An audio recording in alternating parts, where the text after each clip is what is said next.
como construir uma cidade que é de fato igual para todos, né? Existe, de uma maneira geral, acho que até do surgimento da cidade de Goiânia, né, que foi bem na década de 30, né, em 1933, que é na época do surgimento do Estado Novo, em que o Estado ele estava reivindicando para si a ideia de modernização da sociedade, né? Então era a ideia de você resolver os problemas sociais através de uma técnica. Então foi uma cidade planejada, com urbanismo, com uma série de questões sanitárias, né? Então era a tentativa de você renovar a sociedade, né, que antigamente era arcaica e presa naquelas diversas oligarquias, e através de um Estado que fosse técnico, tivesse uma burocracia organizada, o Estado, como um grande Estado, iria resolver os problemas sociais. Assim, Goiânia é uma cidade no Brasil sui generis, né, porque ela é uma cidade que tem, desde o seu nascedor, um processo de planejamento institucional. Pega, por exemplo, na década de 50, que é inclusive o fim do Estado Novo, né, vai ter uma mudança muito radical no planejamento de Goiânia, em que você abre a produção do espaço da cidade para diversos, principalmente para os atores, para os empresários e para aquelas pessoas que eram donos da terra, poder parcelar e produzir esse espaço da cidade, né, fazer com que a cidade crescesse, comercializasse esse espaço.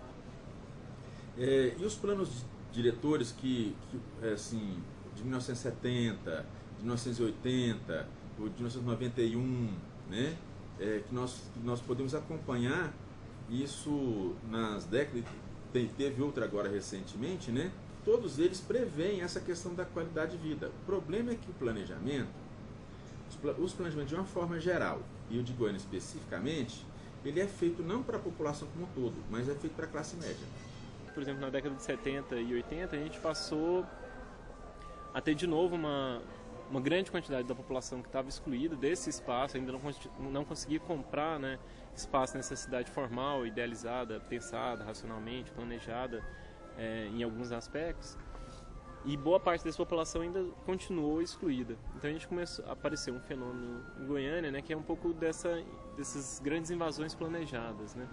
Então, principalmente na região noroeste de Goiânia, a gente vai ter uma série de grupos sociais, né, que se organizaram em torno da questão da falta de terra, da falta de moradia urbana, e organizaram parcelamentos inteiros, né, para ocupação dessas cidades. E aí é um fenômeno bastante interessante, que o próprio processo de invasão, esse processo que era fora da cidade planejada, passa também a construir um planejamento, né? As pessoas se reúnem, organizam, pensam. Todos, você criando então uma região com pouco acesso à Goiânia, mas uma região pobre.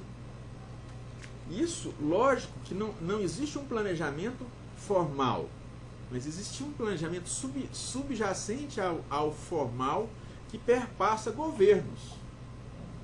E numa área que não tem acesso com facilidade. Então você veja que tem toda uma situação criando então bolsões de pobreza em determinadas áreas da cidade. O planejamento ele foi peça fundamental para criar essa situação de cisão da cidade, né?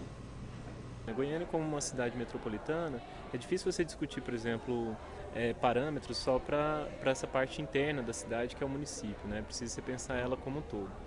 E aí os dados, por exemplo, que apontam a Goiânia como uma cidade com qualidade de vida boa, ela tem uma relação com o município de Goiânia, né, que é essa parte mais central da cidade, que já tem uma história mais longa, já mais estabelecida.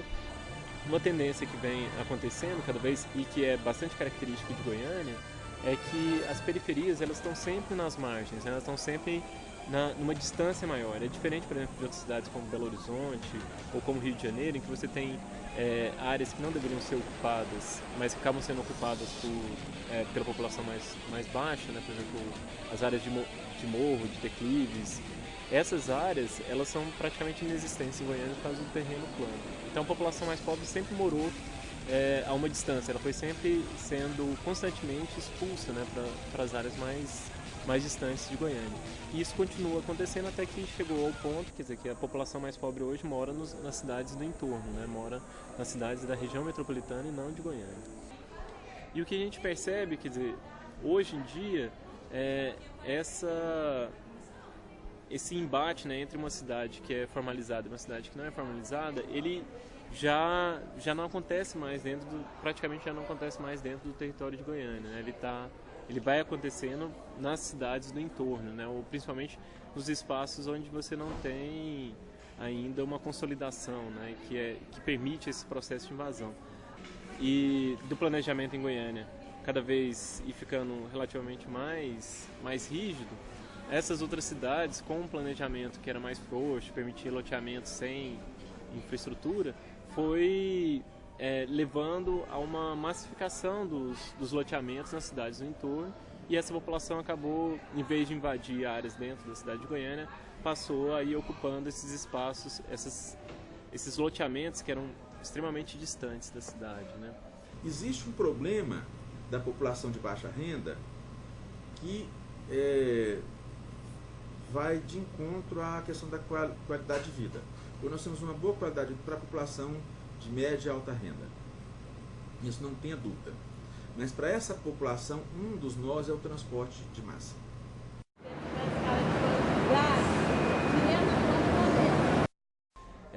A população, de uma maneira geral, ela está um pouco...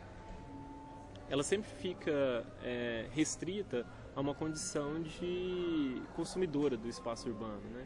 Então tem sempre outras pessoas que estão produzindo esse espaço, e as pessoas que vão realmente viver nesses lugares passam sempre a ser... têm sido sempre consideradas como consumidores desse espaço, né? Então ela tem que estar incluída dentro de um circuito econômico que está estabelecido para conseguir comprar a terra e viver nesse lote ou nesse espaço urbano que é uma propriedade privada, né? Transporte de massa, porque eu sempre falo, o tempo que a gente perde no transporte é o tempo que a gente perde na vida. Então, a própria mobilidade dentro do espaço urbano é também um serviço que vai gerar, por exemplo, uma desigualdade, né, de possibilidades para as pessoas. Quem vai poder ter mais cultura e quem vai poder ter menos cultura.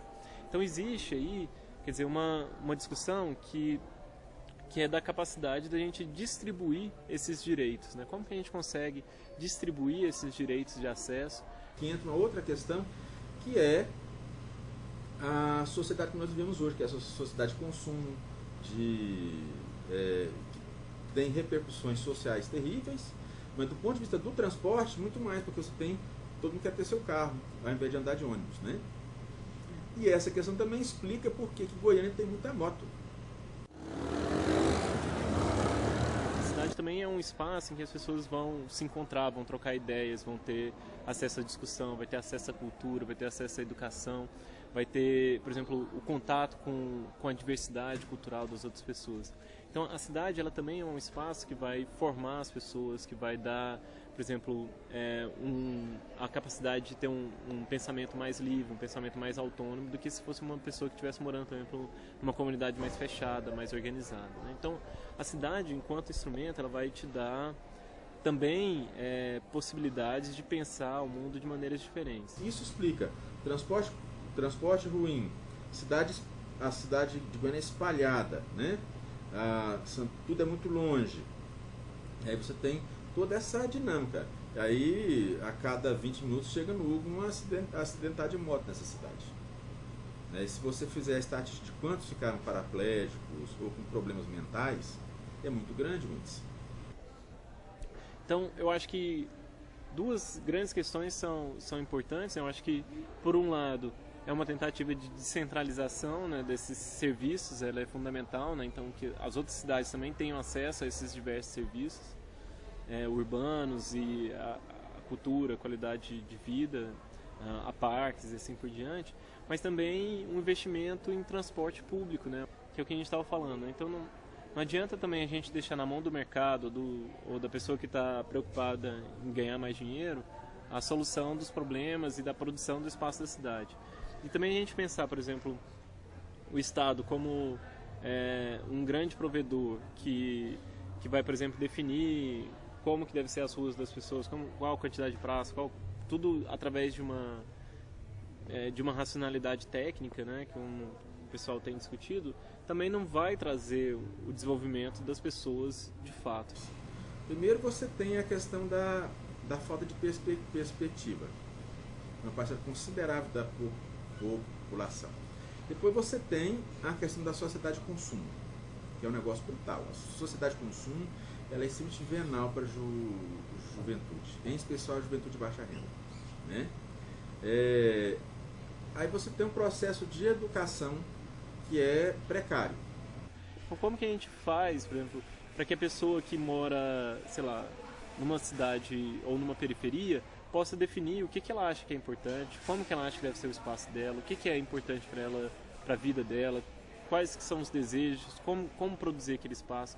A gente conseguir construir essa liberdade de você mesmo produzir a sua cidade, produzir a sua cultura, definir o que você acha que é importante, o que não é importante. Eu acho que isso que é a grande luta que falta ainda pra gente, né?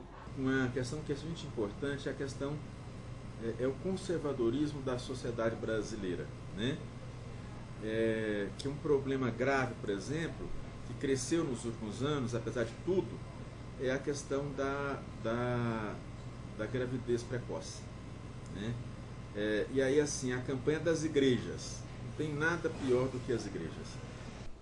Eu acho que a gente ainda tem pouca oportunidade, né, de apropriação dos espaços de Goiânia. Em termos de saúde pública, não é só a questão da saúde, nesse caso da juventude, né? O acesso à saúde, tem que ter o acesso, mas tem que ter o acesso à informação e acabar com essa questão do conservadorismo, né, com relação a essa questão da sexualidade, né? E é uma questão importante. Agora, para mim, uma das questões mais graves é a questão da sociedade de consumo, né? Há um incentivo grande para o consumo, só que uma parcela da população não tem acesso a esse consumo, né? Que é veiculado pela televisão, pela imprensa de uma forma geral, né? Imprensa, em especial a imprensa televisionada. Se a população jovem conseguisse de alguma outra forma, né, se apropriar desses espaços, né, por exemplo, através de festividades mesmo, né, eu acho que é uma maneira, quer dizer, a festividade na cidade, ela sempre teve um papel importante. Essa imprensa, né, ela tem todo um modo de vida que é trabalhado a cabeça dessa juventude, esse modo de vida ligado a um consumo que a maioria da população não pode ter, né? Existe desejo de ter esse consumo. Isso é um dos grandes fatores da geração de violência. Eu acho que ainda falta muito esses momentos de encontro das pessoas no espaço, que serve tanto para ressignificar aqueles valores que aquele espaço tem, mas também usar o próprio espaço aberto da cidade como um espaço de encontro, né? Um espaço onde as pessoas possam trocar e possam se encontrar. Eu acho que isso ainda é muito importante, né? Mesmo a gente vivendo cada vez mais uma sociedade que está interligada de outras maneiras, né? Através da informática, através do telefone, da televisão, né? As pessoas vão se sociabilizando cada vez menos pelo espaço público e cada vez mais por esses outros meios, né, de comunicação. E essa situação permanecendo, você vai criar os mecanismos que gera violência, que gera discriminação, e a cidade nunca vai ser uma cidade integrada.